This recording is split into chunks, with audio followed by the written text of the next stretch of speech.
नमस्कार दोस्तों। आज के वीडियो में हम आपको देंगे कक्षा 11वीं भूगोल का अर्धवार्षिक परीक्षा पेपर। दोस्तों इस पेपर का पूर्णांक होने वाला 70 अंकों का, समय होने वाला 3 घंटे का। इस पेपर में टोटल यहाँ पर 20 क्वेश्चन पूछे जाने वाले हैं। सबसे पहले आपको यहाँ पर कुछ निर्देश यहाँ पर दिए गए, इन निर्देश को अच्छे से पढ़ लेना है। इनको पढ़ने के बाद इस पेपर का हमारा पहला क्वेश्चन दिया है, सही विकल्प चुनकर लिखिए। जैसे कि हमारा पहला सही विकल्प दिया है, निम्नलिखित में से किस लक्षण को भौतिक लक्षण कहा जाता है? तो इसका आंसर आप लगा लीजिएगा। इसमें हमारा पहला वाला पटार इज राइट आंसर हो जाएगा। इसके साथ ही यहाँ पर हमारा दूसरा सही विकल्प दिया है, पृथ्वी पर जीवन लगभग कितने वर्ष पहले आरंभ हुआ? इसका आंसर आप लगा लीजिएगा। इसमें हमारा चौथे वाला 3 अरब 80 करोड़ वर्ष पहले। इसके साथ ही यहाँ पर हमारा तीसरा सही विकल्प दिया है, महाद्वीपीय विस्थापन सिद्धांत के प्रतिपादक कौन थे? इसका आंसर आप लगा लीजिएगा। इसमें हमारा दूसरा वाला इज राइट आंसर हो जाएगा। इसके साथ ही यहाँ पर हमारा चौथा सही विकल्प देख लीजिएगा, अग्निव्रत किसे कहा जाता है? तो इसका आंसर आप लगा लीजिएगा। इसमें हमारा पहले वाला इज राइट आंसर हो जाएगा। इसके साथ ही यहाँ पर हमारा पांचवा सही विकल्प देख लीजिएगा, ज्वालामुखी का ऊपरी भाग जहाँ से लावा निकलता है क्या कहलाता है? तो इसका आंसर आप लगा लीजिएगा। इसमें हमारा तीसरे वाला इज राइट आंसर हो जाएगा। इसके साथ ही यहाँ पर हमारा क्वेश्चन 2 में आपको क्या करना है, खाली स्थानों की पूर्ति करना है। जिससे कि हमारा पहला खालिस्तान दिया है, मैदानी भाग में भूमि खालिस्तान होती है। तो कैसी होती है?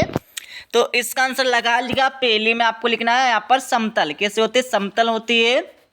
इसके साथ ही यहाँ पर हमारा दूसरा खालिस्तान देख लीजिएगा, भूमध्य रेखीय क्षेत्र में होने वाली वर्षा खालिस्तान कहलाती है। तो दूसरे खालिस्तान में आपको लिखना है, यहाँ पर लिख लीजिए अच्छे से, सौहनी यहाँ पर आपको लिखना होगा, ठीक है। इसके साथ ही यहाँ पर हमारा तीसरा खालिस्तान दिया है, 2 नदियों के बीच की भूमि खालिस्तान कहलाती है। तो कैसी कहलाती है? तो इसमें आपको लिखना होगा, तीसरे में 2 आब आपको लिखना है, ठीक है। इसके साथ ही यहाँ पर हमारा चौथा खालिस्तान देख लीजिएगा, भारत के मध्य से खालिस्तान रेखा गुजरती है। इसका आंसर आप लगा लीजिएगा। चौथी में आपको लिखना है यहाँ पर भूमध्य। क्या लिखना है इसमें? आपको भूमध्य आपको लिखना होगा। इसके साथ ही यहाँ पर हमारा पांचवा खालिस्तान दिया है, सबसे छोटा महासागर खालिस्तान है। तो पांचवी में आपको यहाँ पर लगाना होगा, आर्कटिक आपको लगाना, ठीक है। इसके साथ ही यहाँ पर हमारा क्वेश्चन 3 में आपको क्या करना है, सही जोड़ी का मिलान करना है। जैसे कि यहाँ पर सही जोड़ी का मिलान कर लीजिएगा, पीली व लाल मृदा, इसमें आपको लगाना होगा उड़ीसा छत्तीसगढ़। स्थानांतरित कृषि में हमें झूम खेती हो जाएगी। और एक समुद्री मील में आप लगा लीजिएगा। तीसरी में आपको लगाना यहाँ पर 1824 किलोमीटर। उसके बाद चौथा आपका देख लीजिएगा, मानव भूगोल जनक कौन है? तो इसमें आपको लगाना है पर रेड जेल आपको लगाना है। पृथ्वी का कंबल किसे कहा जाता है? तो जल वाष्प को पृथ्वी का कंबल कहा जाता है। इसके साथ ही यहाँ पर हमारा क्वेश्चन 4 दिया है। क्वेश्चन 4 में आपको क्या करना है, सत्य और असत्य बताना है। जैसे कि हमारा पहला दिया है, विश्व का सबसे गहरा गर्त प्रशांत महासागर में स्थित है। तो बिल्कुल सत्य हो जाएगा।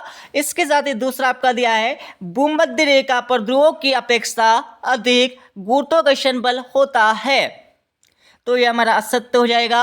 और तीसरा आपका दिया है, सोना चांदी एक तत्वी खनिज है। बिल्कुल नहीं है, ये हमारे धात्विक खनिज होते हैं। तो ये हमारा असत्य हो जाएगा। और चौथा आपका देख लीजिएगा, आग्नेय सेलों से पेट्रोलियम प्राप्त होता है। तो बिल्कुल नहीं होता है, हमारा असत्य हो जाएगा।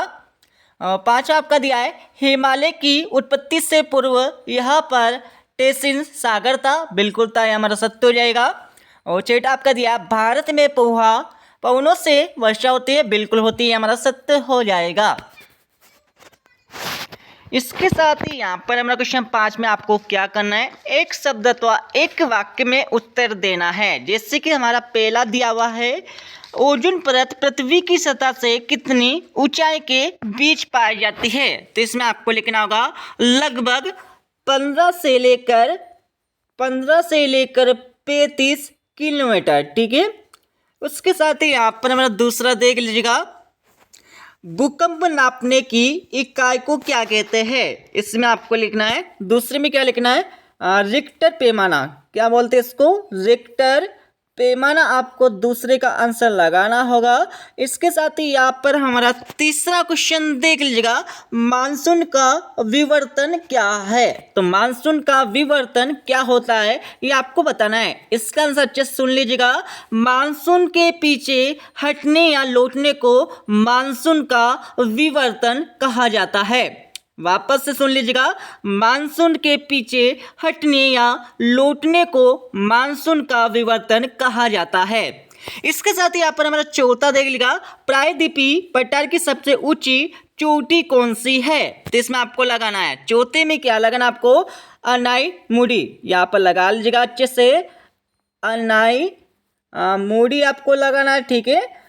इसके साथ ही यहाँ पर हमारा पांचवा देख लीजिएगा, शंकुधारी वनों को क्या कहते हैं। इसका आंसर लगा लीजिएगा, पांचवें आपको लगाना है, यहाँ पर टेगा आपको लिखना होगा, ठीक है। इसके साथ ही यहाँ पर हमारा छठा देख लीजिएगा, भारत किस गोलार्ध में स्थित है। तो इसमें आपको उत्तर लगाना है, उत्तरी गोलार्ध। क्या लगाना है इसमें आपको, उत्तरी गोलार्ध आपको छठे का आंसर लगाना होगा।